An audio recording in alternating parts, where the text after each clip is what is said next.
What's up, guys? So today we have another medic box. Very excited to open this one. Today's EDC, you guys have seen this before, a little fox knife. I want to say this is something 2.0, 2.0 maybe? I don't know, something 2.0. There's just so many knives to remember everything all the time. But digging it, we got this in a monthly box. It's a lockback. I like Anzo design stuff, of course the rock pattern. Carries nice, super lightweight, neat little blade, a little bit harder to get out. I don't know why, it's just how this pivots. It's where the opening hole is located, the handle, just the whole thing. It's not like it's physically hard to open at all. It's just the shape of it for some reason. Just I feel like I struggle a little bit. It's not as smooth, but super belly. I mean, big old belly on that guy. Love it though. Very lightweight, super nice. All right, so anyway, and only like, I don't know, it's under 70 bucks in that price range. So, medic box number 10. All right, phase 4 home first aid kit. Now we come down the bottom, you can see this is part of phase 4. All right, so this is the start, and we'll go over what we have after we look at it. So where do we start? All right in the middle. So we have a scrape med pack. All right, interesting. Very cool. All right, so there's the contents, of course. Now scrapes. What would involve with scrapes? I mean, it's a minor laceration to me. I mean, band-aids, ointment, that kind of stuff. So gauze 2-inch roll, two 4x4 gauze pads. So gauze roll and pads. A 3x4-inch non-adherent pad, also very good. You don't want your bandages to stick to your wounds, especially as they start scabbing out. That's nasty. 3 antiseptic towels, 1 super hand wipe. So we've seen those before. Those are just the big old folded up wipes. That's like you can, clean your whole face off, like if you're out hiking or something like that. Those are very handy. I've actually added those to packs. I have a bag that I have with some individual ones. 3 triple antibiotic ointment. 1 1-inch by 15-inch self-adherent bandage roll. 1 pair of gloves and 1 super wash. Not sure what a super wash is compared to like the wipe. But anyway, yeah, self-adherent bandages, pair of gloves, and sanitary care. All right, assembled in the USA, designed in Salt Lake City. Of course, my medic does all of these type bags. So yeah, little scrape kit. So maybe you're a bicyclist or something, take a little fall. It's nasty. Remember when we were kids? That was like one of the first real injuries everyone can relate to. Like not everyone burned their hand on the stove. Not everyone, got a fish hook in their arm. You know what I mean? But pretty much every kid, at least in my generation and definitely before me, I don't know about now, not a whole lot of kids riding their bicycles or even own bicycles anymore. I'm sure it's more than we see. Like, that's something, and this is completely off topic, but we see society changing, but we're not going around taking a poll, right? We're not the census, so we don't really know how many kids are out riding the bicycle every day. There's still thousands, I'm sure. I just don't see it, in my neighborhood as often as I used to. I will see it once in a blue moon, which is still really nice. Big thumbs up for the parents who say, hey, here's a bicycle, go take a ride. But people are very afraid of the world now, so kids unfortunately get coddled and they sit home and play video games where their parents think they're safe, but they're not really safe. They're just, they have other issues now because they're sitting home too much. But anyway, to each their own, right? But the reason I brought that up is because when I was growing up, everyone had a bicycle. Everyone rode like miles and miles and miles. Like I want to go to my friend's house. It's not around the block. My best friend, Chris, he lived like 6 miles away. And I ride my bike there all the time. So, it's just, that's what it was. But, you'd fall. And when you fall, you usually go over the front of your bike, right? It's 2 ways to fall. Either you're kind of like, especially when you get a brand new bike and your feet don't touch the ground. I've done that where like I teeter and just kind of tip over and fall. That's really dumb, but it happens. But the bigger one is like you hit something and you go over the front of your bike. And what do? You put your hands out. And then your hand just hits the ground and scrapes on. You got gravel, like literally chunks of rock under the palm of your hand. Right? You aren't living unless you had rocks in your hand, right? This is where this comes in. It's obviously, a scrape. I don't know if kids get scraped much anymore. That's my point, I guess. But anyway, moving on. Finger cut kit. Ooh, I've never seen anything like this before. Stops bleeding instantly. That's very fascinating. This is what I love about this. Like, yeah, you can go to the store and get Band-Aids. You can get antibiotic ointment, right? You can get gauze and some medical tape. But what is this thing? I never even heard of this before. So, finger cut kit. Treat finger cuts in 3 easy steps. So, control. Slide T-ring onto finger. Bleeding instantly stops. One size fits all. So, there's probably some kind of coagulant that's in there, right? So it immediately stops the bleeding. Next is clean. So wipe clean, rinse thoroughly, dry with gauze.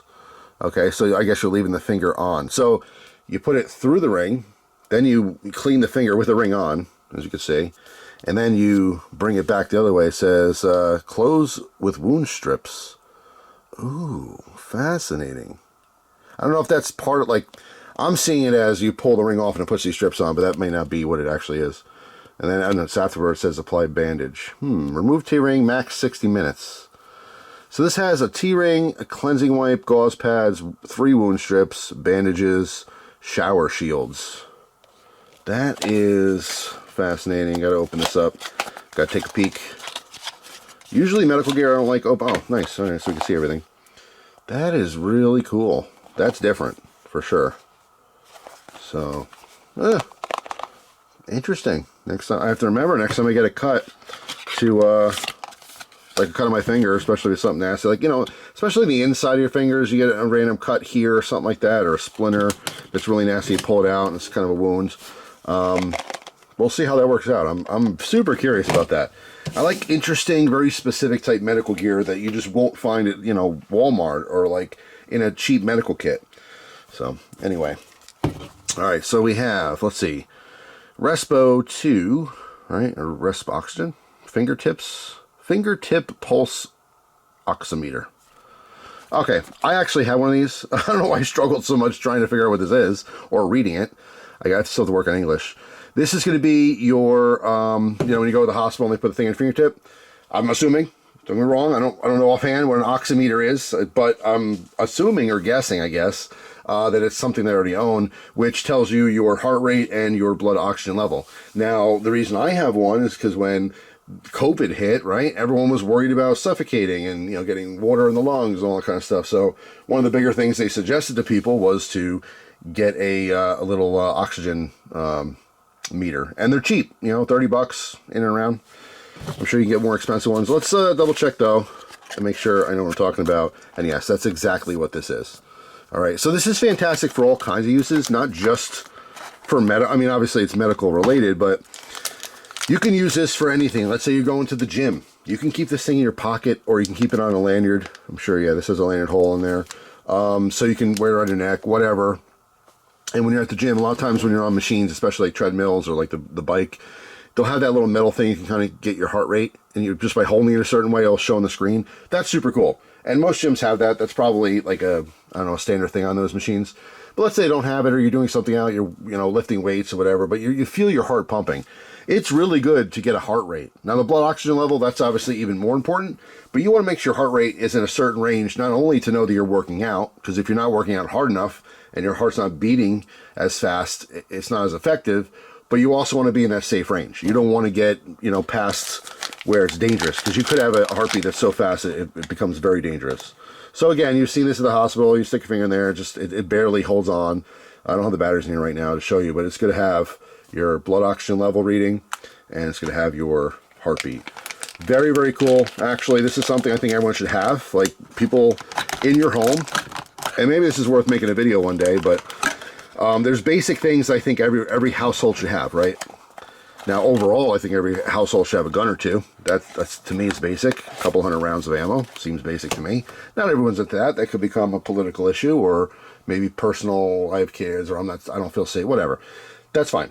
Besides that, I feel like every single household should have some like small emergency kit where, you know, you have water purification tabs or something, like some stuff where you can be self-reliant for at least a week or two. You know, something happens. Let's say power goes out for whatever reason.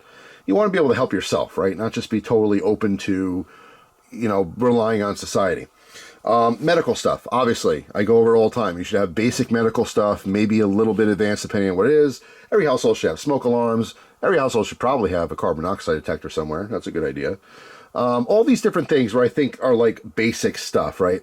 But when you talk about like a medical kit, like I'm not like this stuff, not the, oh, I got injured.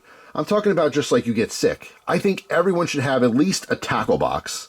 And I always recommend this, a tackle box. and basic stuff in there. Keep some Pepto-Bismol, keep some flu medicine in there, keep you know, your Advil, Tylenol, all that kind of stuff. You know, everyone has different restrictions. Some people can't take certain medicines because they're on prescriptions, they interact with it, whatever. You should have that kind of stuff. This should be in there. That's my point. This should be one of those things. It's not that expensive. It doesn't matter whether you're diabetic or not. You should also have a glucose meter and some strips and some lancets so you can check your blood sugar level. Even if you're not diabetic, you could be having some kind of issue at home and you don't feel good, and you have the capability for, like, again, they're like 30 bucks, 40 bucks to get everything you need. And you can prick your finger and test your blood and see what your blood glucose level is. And maybe your blood sugars are really low or they're really high, and that explains why you don't feel good. Like, these to me are basic stuff everyone should have, right? It's not that expensive. And if, you know, you can't afford $30, $40 item like this, you know, you wait, maybe save 20 bucks and then wait another month or two, whatever you can do. But I think stuff like that is basic. I think it's fantastic to have. Not everyone has this. Not everyone thinks about it. No one really cares until there might be an issue. And it's okay. People have different ways of thinking. Like, if you don't want to have to worry about your own medical care and you figure, hey, I pay for insurance and, you know, there's a hospital 8 miles away and it is what it is, you know, okay, that's fine too. You know, you can go that route. But anyway, a common theme on this channel, I think, and with a lot of people have similar ways of thinking, is to take care of ourselves as much as possible, right? Obviously, if I'm seriously injured or if I'm seriously ill or something, I'm going to go to a hospital, doctor, whatever, as soon as possible, right? Regardless of insurance or not, regardless of pay, I'd like to live as long as possible. But not everyone thinks that way, or it's just you don't make it a priority. So it's just like, whatever, you know, if I get really hurt, I'll just, you know, an ambulance will take. Sometimes you don't make it. Sometimes you don't get there in time, you know. So you want to just try to help yourself as much as possible. So anyway, we have a strap of sorts, all right? Velcro. Oh, you know what? Well, you know, I'm not gonna touch this yet. I'm gonna read this before I start ripping things apart. It looks like I could just open that with the Velcro, but it's holding on to this material pretty good. So we'll leave that for now. Read about that later. All right, what is this? This is a cold pack. I knew instantly feeling a little beat. There's like a, you know, the actual liquid sack in there. So once you puncture that, you know, you break it, that's when it interacts and it makes it nice and cold, because I can feel the chunks of salt in there as well. So yeah, so that's it. Just a cold press, cold pack. Fantastic, mostly for kids, right? I don't have kids. I have a niece and nephew. All right, one's a young teenager, one is still a child. And, you know, when they fall and scrape themselves, hey, guess what? Scrape kit. It behooves the adults around to give them a nice pack, because it gives them a sense of, like, relief, right? When you get a bee sting or a bug bite or, you know, a scrape, a little cut, it's irritating, right? You remember being a kid. It's like the worst thing in the world. You can't imagine, like, losing a finger or an arm or a leg or something. But you get a bug bite and it's like, I'm in complete hell.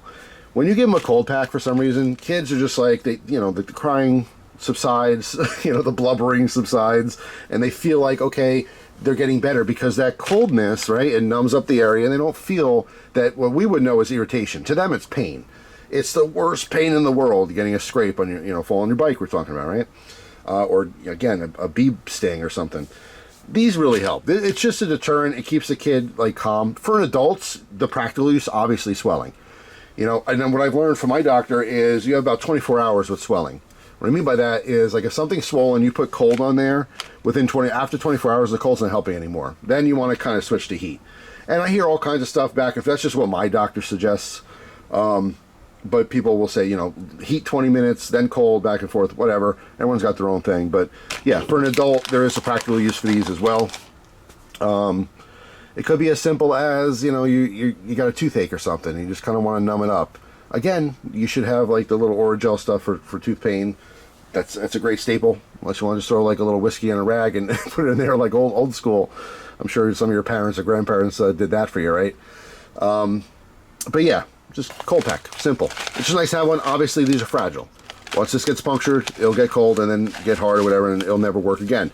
Single use, so just be careful where you store those or how you store them so it doesn't puncture. Because the day you need it, it won't work.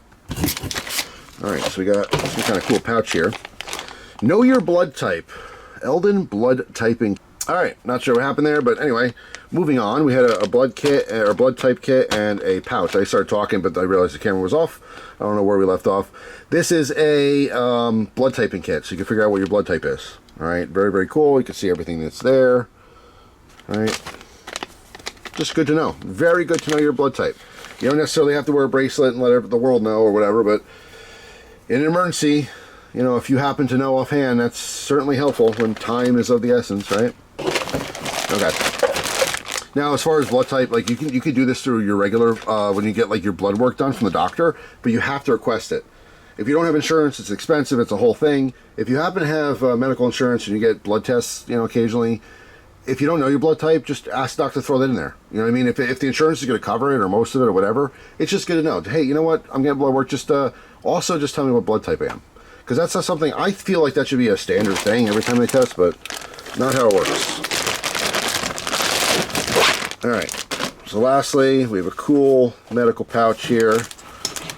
All right, let's see. Unbuckle this. I love these. These are fantastic to put these PVC patches on all your medical gear. Obviously, this being red, it's pretty straightforward. Like, it's easy to find, easy to get to, especially if you're one of these people like me who just have tons and tons of gear everywhere. It's nice to quickly identify what's first aid and what's not. All right, so again, my medic. We have, looks like, interesting layout here. I'll have to put all this stuff in, but we have layered pockets. Just like, I had a brain for it. 2 large layered pockets, 3 the Velcro, or not Velcro, elastic bands, shove stuff under. We do have this little flap that comes out here with a zippered area. All right, a little mesh so you can see what's in there.